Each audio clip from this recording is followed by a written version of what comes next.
Baiklah, saya yang bernama Andika Masuranto Tapia. Saya berasal dari kelas PJKRE 2018. Saya di sini akan mempresentasikan pelajaran yang dari mata kuliah metodologi penelitian Penjas. Saya akan mempresentasikan tentang materi model-model penelitian pengembangan. Baiklah, kita mulai topiknya.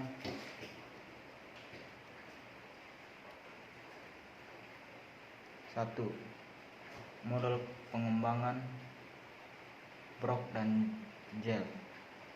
Dalam model pengembangan Brock dan Gel, membuat paduan sistematika langkah-langkah yang dilakukan oleh peneliti agar produk yang direncanakan mempunyai standar kelayakan.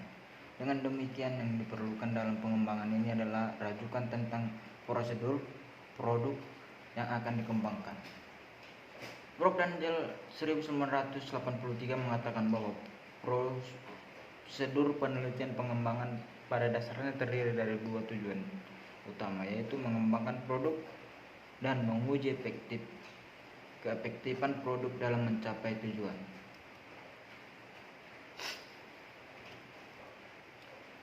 Model penelitian Dick dan Carey.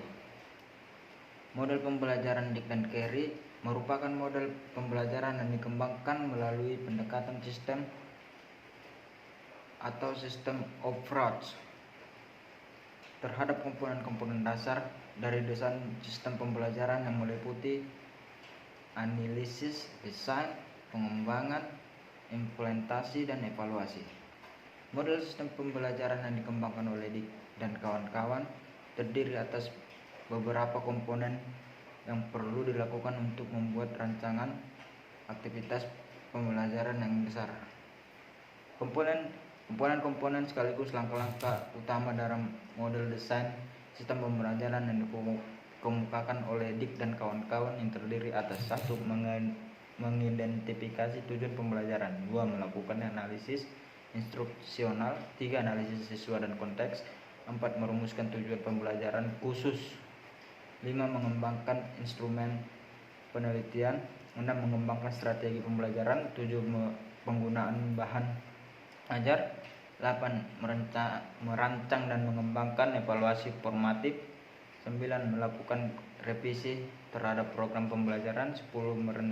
Merancang dan mengembangkan evaluasi sumatif. Baik, kita masuk ke model pengembangan Azure. Model Azure dalam penggunaan media menurut Smaldino dan kawan-kawan. Model Azure adalah salah satu model yang dapat menuntun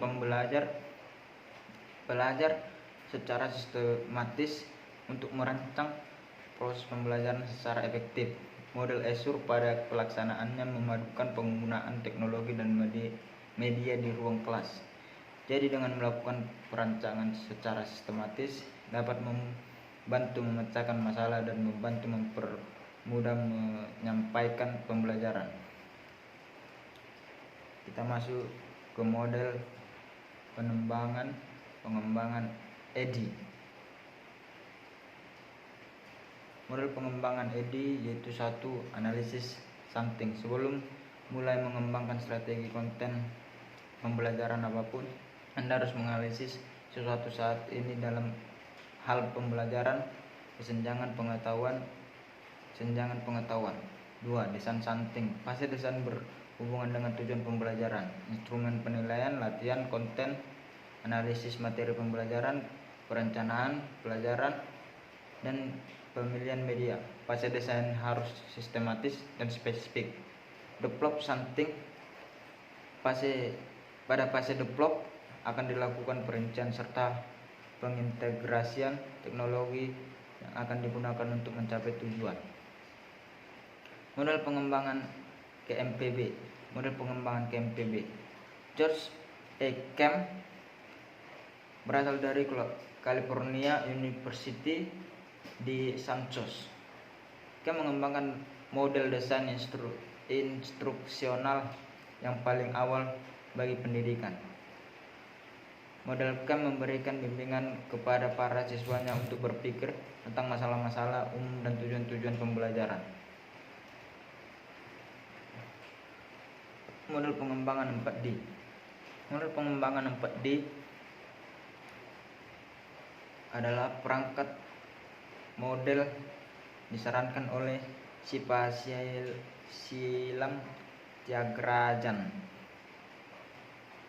Model ini terdiri dari 4 tahap pengembangan, yaitu define, design, develop, dan disseminate, atau diadaptasikan menjadi model 4D, yaitu pendefinisian, perencanaan, pengembangan, dan penyebaran. Sekianlah hasil presentasi saya dari model-model penelitian pengembangan. Jika banyak kekurangan atau kesalahan kata, kosakata yang kurang enak didengar, saya mohon maaf. Dan saya akhiri dengan selamat sore dan salam sejahtera bagi kita semua. Salam olahraga.